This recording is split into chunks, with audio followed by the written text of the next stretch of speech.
收息寶 Max 主要投資於主動型 ETF， 配置上大約55% 股票、35% 債券同埋10% 黃金。同傳統嘅入息增長主動型基金唔同，收息寶 Max 嘅策略有4大收息來源：一、股票股息；二、股票期權；三、債券票息；同埋四、黃金期權。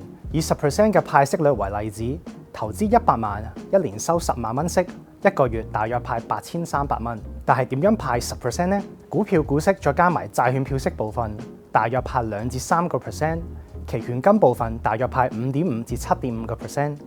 而 Max 組合其中一個獨特之處，在於底層資產係會透過期權，例如賣出備兌認購期權去收取期權金，遠高於單純直接收股息。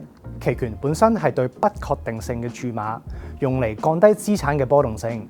呢個策略喺波動市嘅時候更加有價值，有可能會收到更多嘅期權金。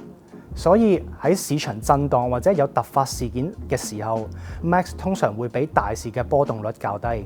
投資黃金對於鍾意收息嘅投資者嚟講，最大嘅缺點就係缺乏現金流。